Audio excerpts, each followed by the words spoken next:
Hi అండి, this is Lakshmi. Big Boss house లో Big Boss అనుకున్నట్టుగానే అవినాష్ టిటిఎఫ్ విజేతగా నిలిచాడు. శ్రీముఖి వచ్చిన వెంటనే అనుకున్నాను విజయం అవినాష్దే అని. ఇక శ్రీముఖి వచ్చి అందరికీ వాళ్ళ ఫీడ్బ్యాక్స్ అయితే ఇస్తుంది. ఇక ఫైనల్ కంటెస్టెంట్స్ అందరికీ 2 టాస్కులు పెడుతుంది. ఫస్ట్ టాస్క్ గుర్తుపట్టు గంట కొట్టు. దీనికి నిఖిల్ కి 4 పాయింట్స్, అవినాష్ కి 3, రోహిణికి 2, తేజకి 1 వస్తుంది. తక్కువ పాయింట్స్ వచ్చిన కారణంగా తేజను రేస్ నుండి పక్కకు తప్పిస్తారు. ఇక రెండవ టాస్క్ ఒక్కడుగు దూరంలో అవినాష్ విజయం సాధించి టీటీఎఫ్ గెలుచుకుంటాడు. ఇక వీడియో నచ్చినట్లయితే లైక్ చేయండి, లేడీ రివ్యూవర్స్ ని కూడా ఎంకరేజ్ చేయండి. ఓకే, ఇక హౌస్ లో తేజకి గౌతమ్కి అయిన గొడవ గురించి మాట్లాడుకుందాం. తేజని ఓదార్చుదామని గౌతమ్ వస్తే తేజ గౌతమ్ ఇష్టం వచ్చినట్లు మాట్లాడతాడు. గౌతమ్ గ్రూప్ గేమ్ ఆడడం లేదని నిరూపించుకోవడానికి తేజని కాదని ప్రేరణ ఆటలో సెలెక్ట్ చేసుకున్నాడని ఒక మాట అనేస్తాడు. ఇది నేను పర్సనల్ బ్రో అంటాడు. అంటే వెధవ అనేసి తిట్టేసి పర్సనల్ అంటే సరిపోతుందా?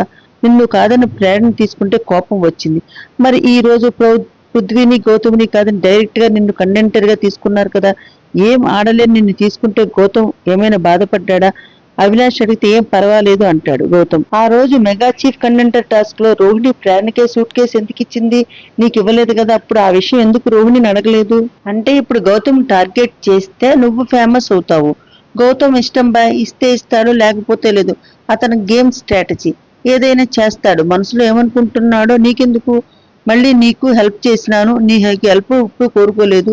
మీ మదర్ రావాలని కోరుకున్నాను, నీ టీషర్ట్ చింపలేదు, నీ కొండలో ఇసుక వేయలేదంటే దానిని కూడా నిఖిల్ నబీల్తో కలిపి చాలా నీచంగా మాట్లాడాడు. మా అమ్మ గురించి ఎత్తుతున్నాడు అంటాడు. అంటే అక్కడ అమ్మ గురించి ఎత్తడం కాదు, అవసరం అయినప్పుడు సాయం చేశాను అన్న విషయం. ఇక తేజ చాలా వర్స్ట్ బిహేవియర్ చేశాడు. చూసే వాళ్ళకి అర్థం అవుతుంది అక్కడ సినారే. ఇక నబీల్ 2 మాటలు యాడ్ చేస్తారు కదా. మళ్ళీ డైరెక్ట్ గా తేజ కండక్టర్ ఏం పీకాడు, ఆడలేదు, ఇతరులను ఆడనివ్వడు. ఓకే, ఇక నిఖిల్ దంతా 1 సైడ్ ఆట. రోహిణి అవినాష్ వాళ్ళ బెనిఫిట్స్ కోసం తేజని తీసుకుంటే నువ్వు చివరి వరకు బాగా ఆడిన గౌతమ్ని పృథ్వీని తీసుకుందామని చెప్పవచ్చు కదా. సేఫ్ గేమ్ ఆడతాడు నిఖిల్.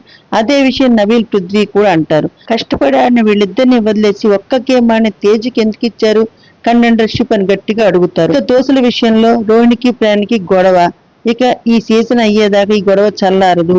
మరి తేజని కంటెంటర్ గా తీసుకుని అవినాష్ రోహిణి గ్రూప్ గేమ్ ఆడింది కదా, అప్పుడు తేజకి ఏం అనిపించలేదా? ఇది కూడా చూసుకోవాలి Teja.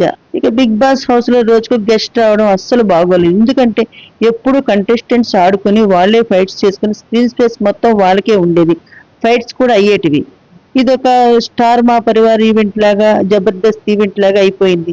Big boss TTF games కూడా ఏం బాగాలేదు. అసలు చూడాలనే మూడ్ కూడా రావటం లేదు. దీనివల్ల టీఆర్పీ రేట్స్ కూడా తగ్గుతున్నాయి. బోర్ పెట్టేస్తుంది. అవినాష్ ఎలిమినేట్ కాకుండా కాపాడే ప్రయత్నం చేస్తాడు బిగ్ బాస్. ఎప్పుడు ర్యాట్ బ్యాచ్ వాళ్ళనే కనిపిస్తారు హౌస్ లో. షో చూడని వాళ్ళని కూడా చూడాలనిపించే కంటెంట్ ఇవ్వాలి. అప్పుడే క్లిక్ అవుతుంది బిగ్ బాస్. కామెడీ కోసమే చూడరు ఎవరు. ఆ కామెడీ ఏమైనా నవ్వు వస్తుందా? అది లేదు. ఓకే గైస్, నెక్స్ట్ వీడియోతో మళ్ళీ కలుద్దాం.